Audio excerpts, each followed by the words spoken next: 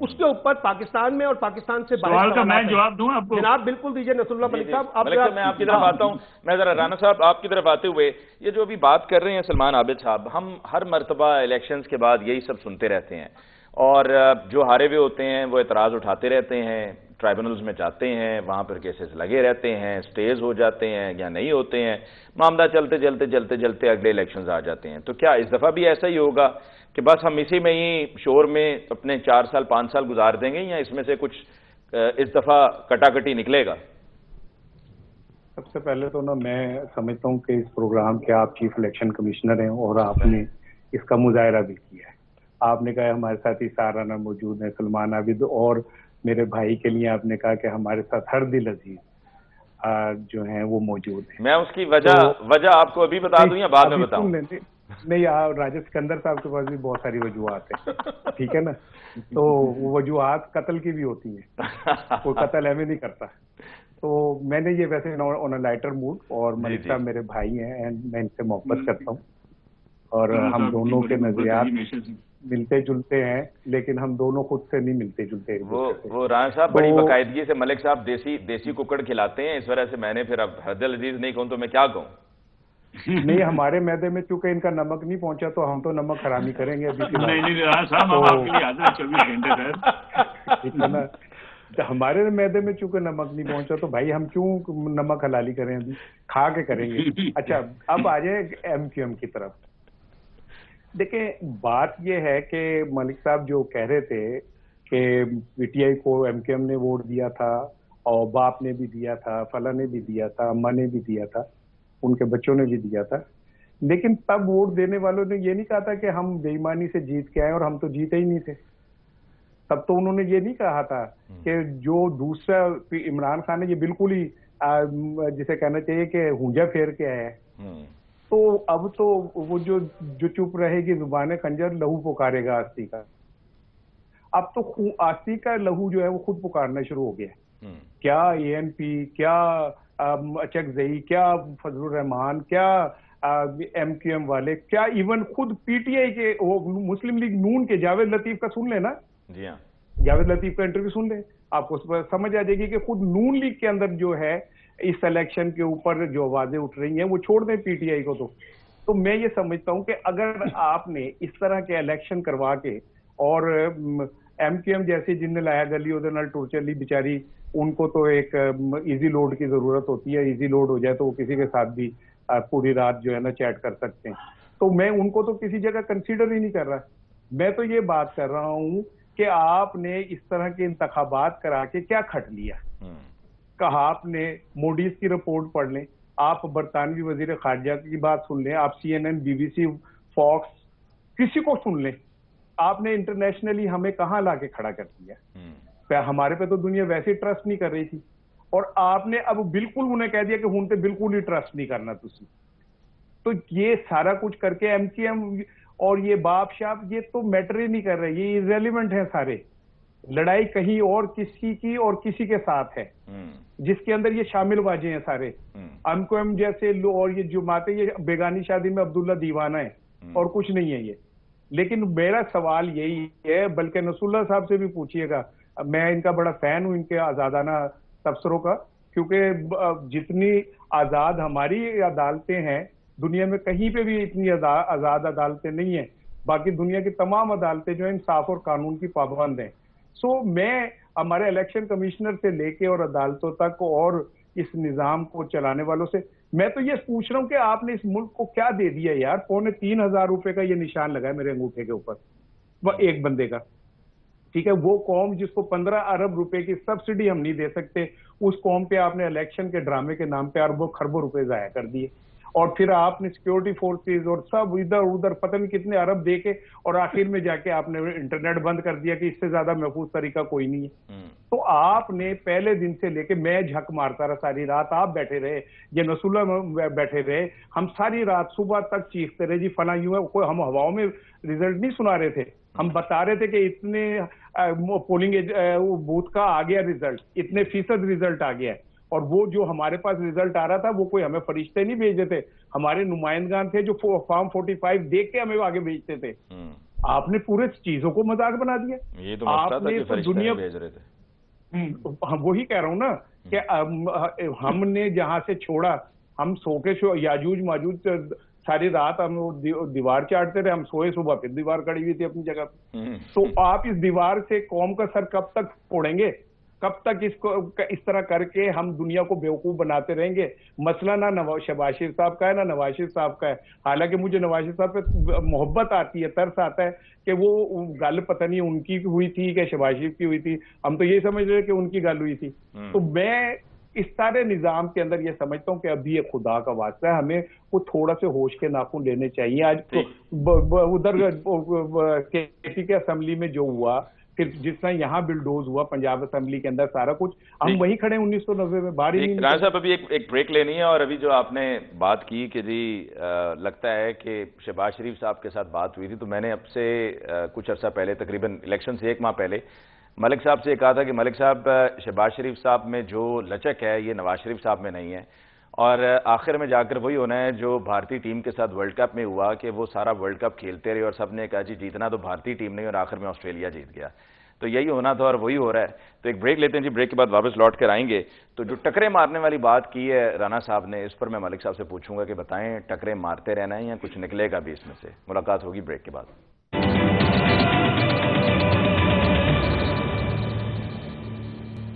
Break کے بعد جی دفعہ پھر آپ کو کہتے ہیں خوش آمدید. نصر اللہ ملک صاحب, آپ کی طرف آتے ہوئے ایک تو یہ کہ آپ نے نا یہ رانا صاحب کو بھی اب اس میں آپ شامل کر لیں, جو آپ کی ماشاءاللہ اتنی زبردست خوراک ہے, دیسی ککڑ پائے, اور وہ بھی رات میں آپ کھاتے ہیں ماشاءاللہ, کیا کہنے آپ کے.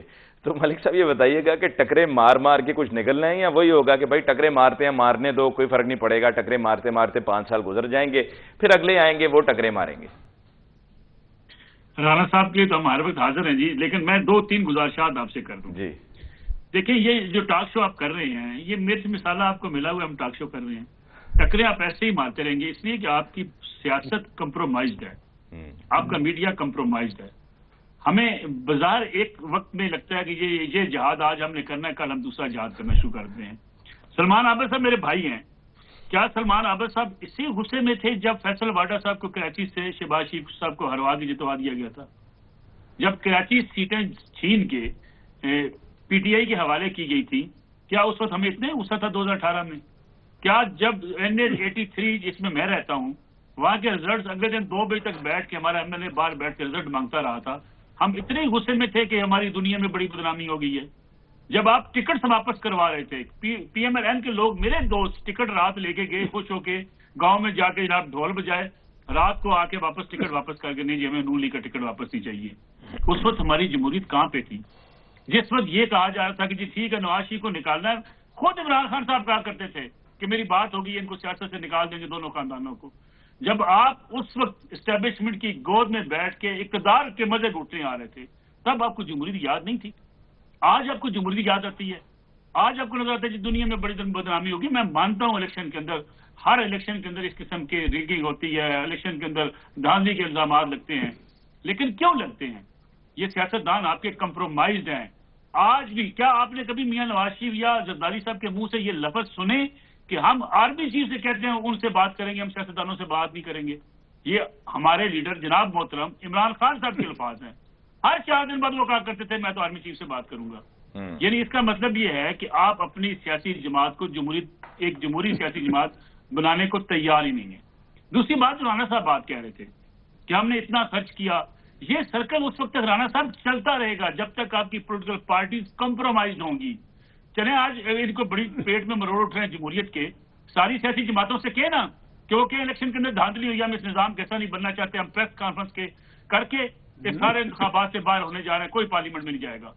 یہ آپ کو اور مجھے ٹی وی پہ بیٹھ کے بحث کرا کے لڑانے والے سارے لوگ ہیں, اور ہم اس پہ بڑے عجیب و غریب کسی خیالوں میں گم ہو جاتے ہیں. ذرا تصور کیجئے, میں آپ سے آپ کے سامنے دونوں مہمانوں کے سامنے ایک چیز رکھتا ہوں. پی ٹی آئی کا وفد مولانا فضل الرحمان سے ملنے جاتا ہے, اور مولانا فضل الرحمان ان سے کہتے ہیں کہ میرے ساتھ دھاندلی ہوئی ہے, اور دھاندلی کس نے کی ہے؟ جو میرے پاس تم لوگ آئے ہو. یعنی پی ٹی آئی نے مجھ سے سیٹیں چھینی ہیں دھاندلی کر کے, اور آگے سے ہنستے مسکراتے ہوئے جفیاں ڈالے ہوتے ہیں, ہاں آپ کی ہم دھاندلی کے الزامات کی تائید کرتے ہیں, اس کی تحقیقات ہونی چاہیے. یعنی دھاندلی کرنے والا جا کے کہتا ہے، اور جو منہ پہ کہہ رہا ہے مولانا فضل الرحمان کہ تم میرے ساتھ دھاندلی کر کے آئے ہو، ان کے ساتھ جپیاں ڈال کے کہا جا رہا ہے بالکل تحقیقات ہونی چاہیے۔ ملک صاحب، لیاقت چٹھا صاحب کدھر ہیں؟ سر میری گزارش سن لیں پوری۔ لیاقت چٹھا صاحب ہوں یا افضل خان صاحب کے لیے جو 35 پنچر کی بات کیا کرتے تھے، جسٹس کیانی کے دفتر میں جا کے معافی نہیں مانگی کہ جی مجھے معاف کر دیجیے گا۔ یعنی آپ میڈیا پہ، آپ سوشل میڈیا اٹھا کے دیکھ لیں، الزامات کی لائن لگا دیتے ہیں، پھر آپ کہتے ہیں جی میرے پاس ثبوت تو کوئی نہیں، میرے پاس کوئی ایسی چیز نہیں ہے۔ وہ بھائی جس ملک کے اندر الزام تراشی، جس ملک کے اندر آپ جو مرضی کہہ لیں، وہاں اس قسم کی سیاست ہوتی رہے گی۔ اور پھر دوسری بات، باپ پارٹی کے ہم ذکر کر رہے تھے، ایم کیو ایم کا ذکر کر رہے تھے، ابھی لوٹے خریدنے کی بات ہوتی ہے۔ یہ چودھری سرور صاحب کا پنجاب میں کس کے ووٹ پڑے تھے؟ کیا ووٹ نہیں لیے گئے تھے پنجاب میں مسلم لیگ نواز کے؟ کیا عثمان بزدار صاحب 7 اراکین اسمبلی کو لے کے توڑ کے بنی گالہ عمران خان صاحب سے ملوانے نہیں لے کے گئے تھے کہ یہ میں لوٹے کر کے لے کے آیا ہوں؟ تب عمران خان صاحب کی سیاست کدھر تھی کہ ہم نے لوٹے نہیں بنانے؟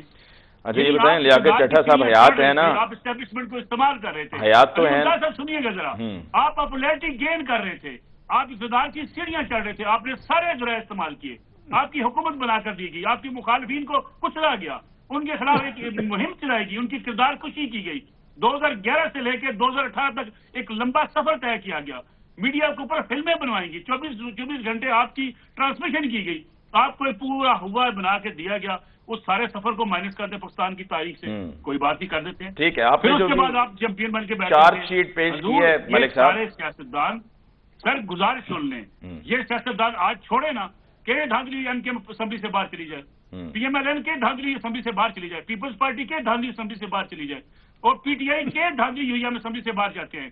آپ مجھے بتائیے چلے جس کے اوپر الزام لگا رہے ہیں، جس اسٹیبلشمنٹ کا گلہ شکوہ کرتے ہیں، کیا وہ اس ملک کے پھر سیاسی نظام کو بچا پائے گی؟ اچھا آپ نے جو بات کی نا اسمبلیوں میں نہ جانے کی، یہ تو وہی حساب ہو گیا ملک صاحب کی آٹا گننی ہے تو ہلدی کیوں ہے؟ اسمبلیوں سے باہر آ جائیں تو مسئلہ، اسمبلی میں چلے جائیں تو مسئلہ، دونوں صورتوں میں مسئلہ نا، ایک نہ جائے بھائی جان۔ اگر دھاندلی ہوئی ہے تو سارے چلے جائیں، کہ نہیں مانتے الیکشن کمیشن پاکستان کو؟ ٹھیک ہے، اور دن کو چارج شیٹ ہے، صحیح کہا تھا، دن کو بڑھ کے مارتے ہیں، رات کو پاؤں پکڑتے ہیں۔ شباز شریف صاحب، بات یہ ہے کہ پاکستانی سیاست میں اسٹیبلشمنٹ کی سیاست کس جماعت نے نہیں کی، مجھے بتائیے۔ آج خواجہ آصف صاحب میں آپ کی تائید کر رہا ہوں، میں کہہ رہا ہوں آپ کی تائید کرتے ہوئے کہہ رہا ہوں، اب خواجہ آصف صاحب نے کہا کہ جی ہم اپنے فیصلے خود نہیں کرتے تھے، ہم سے جنرل باجوہ اور جنرل فیض کرواتے تھے۔ آپ کیا دودھ پیتے بچے تھے؟ یا آپ کو بولنا نہیں آتا تھا؟ آپ کو چلنا نہیں آتا تھا؟ آپ کے کوئی ڈیموکریٹک کریڈینشل نہیں تھے؟ آپ ان کے مطابق سر میں تو آپ سے پہلے کہہ رہا ہوں، میں نے تو تائید کر دی نا آپ کی یار، لیکن میں نے کہا آپ نے دوسرے والوں کا نام نہیں لیا، میں ان کا نام لے دوں، میں نے تو صرف یہ کیا ہے۔ سن تو لیں اب سوال یہ ہے کہ جناب انتخابات میں دھاندلی ہوئی ہے یا نہیں ہوئی؟ چلے میں تو 2018 میں شاید جشن منا رہا تھا، اب آپ مجھے امید ہے کہ آپ تو غصے میں ہوں گے، جو 2024 میں ہوا ہے اس میں تو آپ کو غصہ کرنا چاہیے نا، کہ جیسے ایم کیو ایم کو کراچی میں مینڈیٹ دیا گیا، جس طرح سے پنجاب میں مینڈیٹ ملا ہے۔ دیکھیے بات یہ نہیں ہے، بات بنیادی چیز میں نے آپ کے سامنے اٹھائی تھی کہ یہ الیکشن کمیشن کا علاج کیا کرنا آپ نے، جس کا کام یہ ہے کہ ایک فیئر الیکشن کروانا ہے اس ملک کے اندر، اور یہ نگران حکومتیں کس کام کے لیے آئی تھی؟ پروٹوکول لینے کے لیے آئی تھی کہ آج کہتی تھی ہمارا تو کوئی کام ہی نہیں تھا الیکشن کو کروانا، ہمارا تو کام تھا الیکشن میں سے فیسیلیٹیٹ کرنا، الیکشن کرانا جو ہے اور شفافیت کو یقینی بنانا الیکشن کمیشن کا کام تھا۔ تو بھئی نگرانوں کا کیا کام تھا؟ نگرانوں نے کیا کیا اس ملک کے ساتھ آپ مجھے بتائیے؟ اور یہ سارا تجربہ ہمارے پاس پاکستان میں ناکام ہو گیا نگرانوں کا۔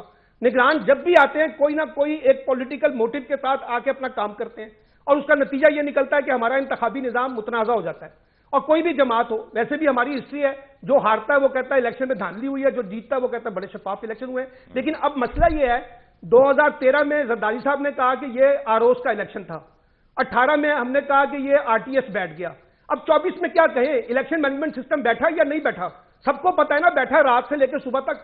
اب سوال یہ ہے کہ اس الیکشن کمیشن کو اگر ہم نے ٹرانسپیرنٹ خود مختار بنانا ہے اور اس نے واقعی الیکشن کروانا ہے، تو یہ طریقہ تو نہیں ہو سکتا جو طریقہ کار ابھی ہم نے اختیار کیا ہوا ہے، جس کے تحت ہمارے ہاں الیکشن ہوتے ہیں، اور الیکشن سے پہلے آپ چھوڑے الیکشن کے نتائج کو تبدیل کرنے کی بات کی گئی ہے۔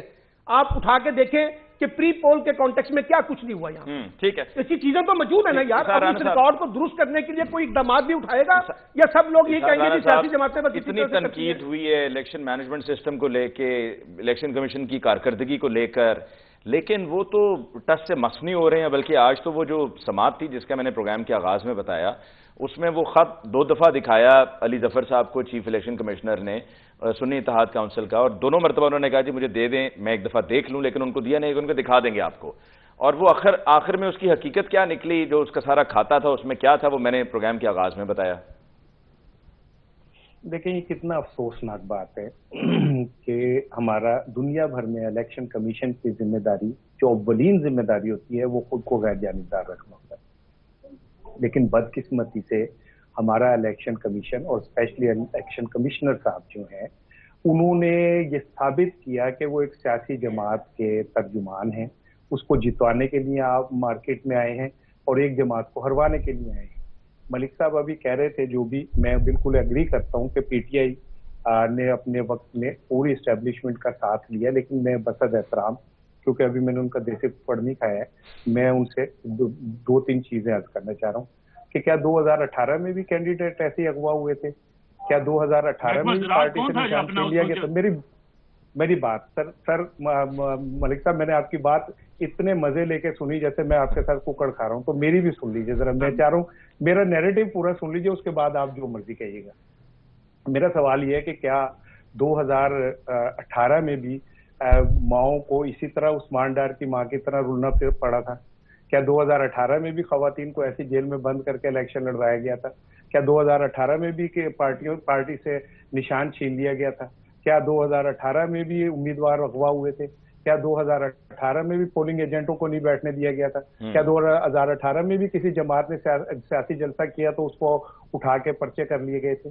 ایسے نہیں کریں، کھوتا گھوڑا برابر نہیں کرنا چاہیے. یہ ملک صاحب کی مرضی ہے کہ کس کو کھوتا کہیں گے کس کو گھوڑا، لیکن میں یہ سمجھتا ہوں کہ اسے برابر نہیں کرنا چاہیے.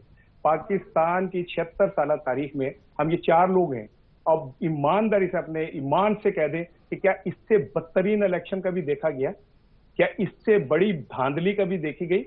کیا اس سے بڑی اس دیدہ دلیری کے ساتھ کہ الیکشن کمشنر بار بار یہ کہتا ہے کہ میں پارٹی ہوں؟ مجھے بتائیں، فواد چودھری جیل میں ہے اور ایک عرصے سے وہ جیل میں ہے، نہ اس کو پی ٹی آئی کے کھاتے میں ہے نہ وہ کسی کے کھاتے میں، صرف وہ ایک کھاتے میں کہ وہ الیکشن کمشنر سے جب وہ وزیر تھا تو وہ کہیں اڑا تھا اور اب اسے رگڑا لگ رہا ہے.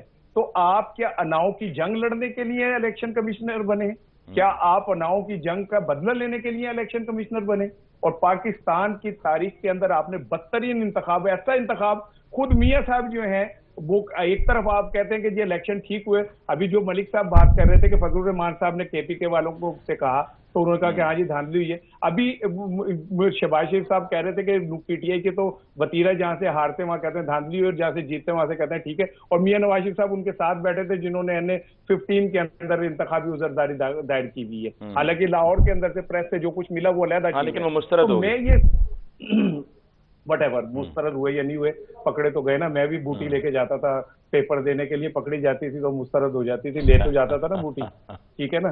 تو اس طرح نہیں ہے. لیکن میں پھر آپ سے یہی سوال کروں گا کہ ایک ایسا الیکشن کمشنر یا الیکشن کمیشن جو ناکام ہو گیا بری طرح کریڈیبلٹی اپنی برقرار رکھنے میں، اب آپ نے اس کو صدر کے انتخابات میں چیف الیکشن کمشنر بنا دیا ہے، وہ ریٹرننگ آفیسر جی. تو یہ بات آپ کو سمجھ لینی چاہیے. ٹھیک ہے، ایک بریک لینی ہے مجھے رانا صاحب، مجھے بڑی دیر سے بریک کے لیے کہا جا رہا ہے جی. بریک لے لیں جی، بریک کے بعد واپس آتے ہیں، لوٹ کے بات کو یہیں سے آگے بڑھائیں گے ہمارے ساتھ میں.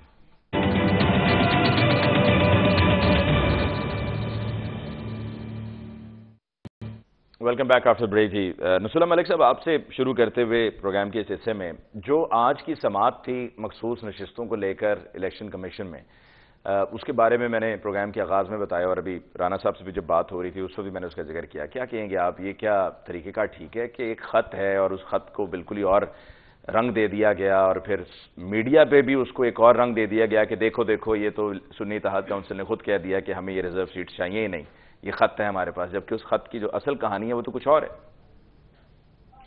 دیکھیں، ایک لیگل ایشو ہے، میں اس پہ کمنٹ کرنے سے بہتر ہے کہ اپنی رائے دے دوں. میری رائے کے مطابق یہ ہے کہ یہ نشستیں دے دینی چاہیے.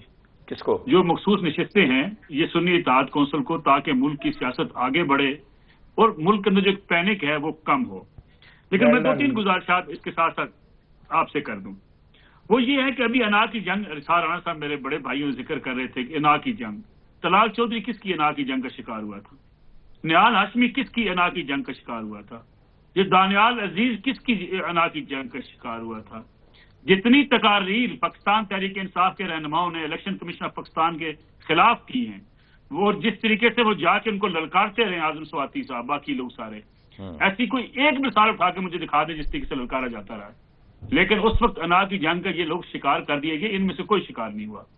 دوسری بات، 2024 کے انتخابات میں یقینی بات ہے بعض مقامات میں 2018 سے زیادہ زیادتی ہوئی ہے، زیادہ کہیں ظلم بھی ہوا ہے، لیکن سوال یہ ہے کہ دو لوگوں کو الگ کر کے دیکھنا ہوگا۔ ایک وہ 9 مئی کے لوگ ہیں جن کے بارے میں آج ہم کہتے ہیں خواتین کارڈ استعمال کریں، ذرا گالم گلوچ نکال کے ٹی وی پہ چلا کے دکھائیں۔ جس قسم کی گالیاں وہ دے کے خواتین اور جس قسم کے اداروں کو کہا کرتی تھی کہ ہم گربان سے تمہیں وردی سے پکڑ کے اس روڈ پہ گھسیٹیں گے، سامنے آؤ ذرا، یہ پاکستان کی سیاست ہے؟ بند کر دیں پھر اداروں کو، پھر پولیس کو ختم کر دیں اگر آپ نے اسی قسم کا نظام چلانا ہے کہ ایک جتھا اٹھے وہ اپنی مرضی سے۔ ملک صاحب سر قلم کر دیں، میری سر گزارش سن لیں نا، میری سر گزارش ٹھنڈے دل سے سن لیجیے گا۔ جو زیادتیاں ہوئی ہیں نہیں ہونی چاہیے۔ ایک وجہ 9 مئی ہے جو پی ٹی آئی کے گلے پڑی ہوئی ہے۔ پی ٹی آئی نے اپنے آپ کو عمران خان صاحب کے اوپر مقدمات کے بعد یہ باور کرانے کی کوشش کی کہ ہم جتھا ہیں، ہمارے لیڈر کو ہاتھ نہیں لگایا جا سکتا، وہ ہماری ریڈ لائن ہے۔ کیا ریڈ لائن ہوتی ہے بھائی؟ آپ کے اوپر مقدمے ہیں، جا کے عدالت سے ضمانت کروا لو۔ ان کو ہاتھ نہ لگانا، یعنی یہ کہاں کی سیاست ہے، یہ کہاں کی جمہوریت ہے؟ یعنی دوسری طرف آپ آخری جملہ بھی آپ سے کہہ دوں، یہ کہتے ہیں نا ساڑی گل ہو گئی ہے، مسلم لیگ نون کی گل ہو گئی ہوگی، بالکل درست کہہ رہے ہیں سارے ساتھی۔ کیا اس وقت نہیں کہا جاتا تھا ساڑی ثاقب نثار نہ گل ہو گئی ہے، ساڑی اتنے گل ہو گئی ہے، دونوں سیاسی باتوں کو مکو ٹھپ دیں گے، گل ہوتے ہوتے گل ود گئی ہے۔ میں خود گواہ ہوں اس بات کا، جب یہ ان کی لیڈرشپ بٹھا کے میں کہا کرتی تھی ساڑی گل ہو گئی ہے، دونوں سیاستدانوں کو، ان کے خاندانوں کو پاکستان کی سیاست سے آؤٹ کروا دیا جائے گا۔ میں سلمان عابد صاحب کی طرف جانا چاہ رہا تھا، مجھے صرف کوئکلی نا 10 سیکنڈ میں اس کا جواب دیجیے گا۔ یہ بھی مریم نواز صاحبہ کا مجھے خطاب یاد آ گیا جو جب قائد ایوان منتخب ہوئی تو انہوں نے کیا، انہوں نے کہا جی میں جیل میں رہی، بڑی سختیاں برداشت کی، ڈیتھ سیل میں رہی، اور اس سے پہلے وہ فرائنگ پین والی بات تو آپ کو پتہ ہی ہے نا۔ اب وہ تو سچ ہے نا، وہ تو کہیں ڈگی والی بات کی طرح جھوٹی نہیں ہے نا، فرائنگ پین والی بات تو مریم صاحبہ نے خود کی ہوئی ہے۔ تو آپ مجھے ذرا اس پر روشنی ڈالیے اور صحیح سے بتائیں، کیا ٹھاٹ باٹ نہیں تھے جیل میں؟ کیا مزے سے نہیں رہ رہے تھے نواز شریف صاحب اور مریم نواز صاحبہ؟ ملک صاحب کیا خان صاحب نہیں رہ رہے؟ کیا خان صاحب کے لیے دیوار گرا کے واک کا ٹریک نہیں بنایا گیا؟ کیا خان صاحب کو سائیکل نہیں دی گئی واک کرنے کے لیے؟ کیا خان صاحب کو مرغی اور مکھن نہیں مل رہا؟ سر گزارش سن لیں، یہ سیاستدان، یہ سارے سیاستدان، میں آپ سے عرض کروں، میں بہت سے سیاستدانوں کو جیل میں جا کے ملا ہوں سر، اس اپر کلاس کے سیاستدانوں کو ایسے ہی پروٹوکول ملتا ہے، آج وہی پروٹوکول خان صاحب کو مل رہا ہے۔ خان صاحب کو ملے ہیں جیل میں؟ سارے پروٹوکول ہیں، ابھی سپریم جیل سے پوچھیں آپ۔ خان صاحب کو آپ کس کس کو ملے ہیں اب تک؟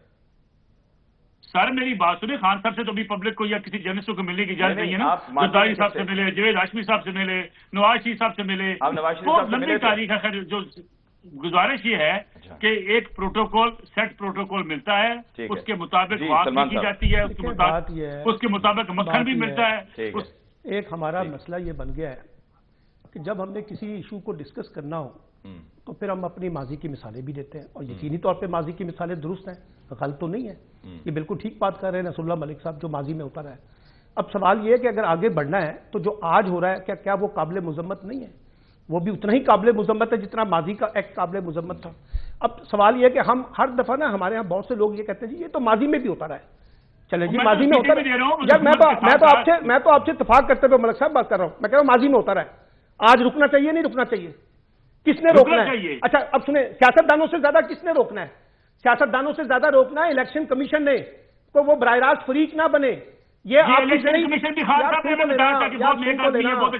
یار سن تو لیں، اب وہ سارے جب یہ مسلم لیگ نون ہارتی ہے تب بھی وہی الیکشن کمیشن بناتی ہے، پھر اسی کے خلاف وہ مظاہرے بھی کرتی ہے، یہ بھی ہمیں پتہ ہے۔ یہ ججوں کی اپائنٹمنٹ جو ہے یہ خود مسلم لیگ نون کرتی رہی ہے، جن کے خلاف یہ محاذ بناتی ہے۔ یار میں یہ کہہ رہا ہوں، میں تو آپ سے یہ کہہ رہا ہوں کہ جن کی پرائم رسپانسبلٹی ہے کہ الیکشن کی شفافیت کو انشور کرنا، الیکشن کمیشن آف پاکستان، آپ کی انتظامیہ، آپ کی نگران حکومت، وہ کہاں کھڑے ہیں؟ مجھے یہ بتائیے۔ چھوڑ دیں Peoples Party, PMLN, PTI, Jamaat Islami کیا کرتی ہے انتخابی دھاندلی میں، سب جماعتیں کرتی ہیں، لیکن جب آپ کے ریاستی ادارے اس کام کے اندر ملوث ہو جائیں اور وہ خود فریق بن جائیں اور وہ خود بیٹھ کے نتائج طے کرنا شروع کر دیں اپنی مرضی اور منشا کے مطابق، تو پھر اس سیاسی نظام کی، جمہوری نظام کی، انتخابی نظام کی کریڈیبلٹی کو رہ جاتی ہے باقی.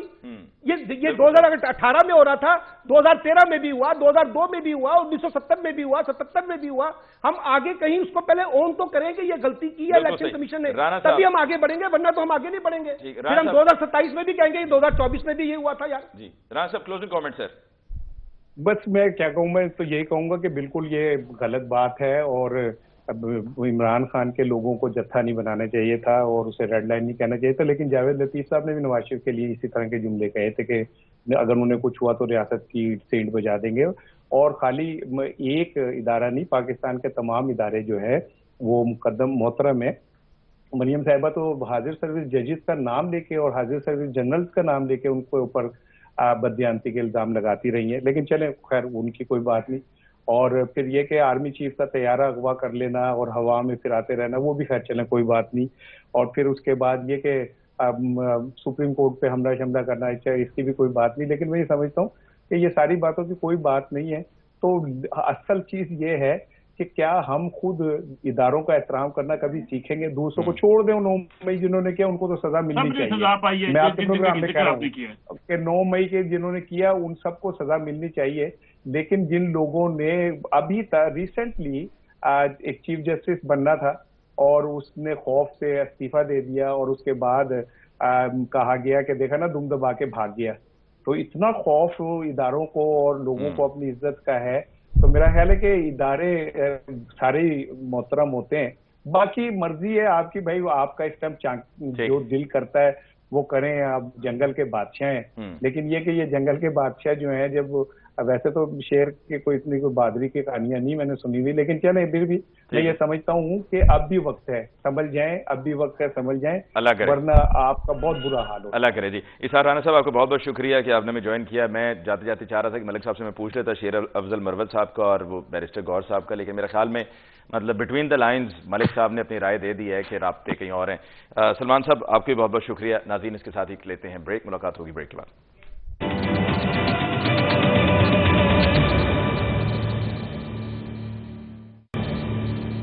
آج کے پروگرام دیکھنے کا بہت بہت شکریہ. مجھے علی ممتاز کو دیجیے اجازت. اللہ نگہبان.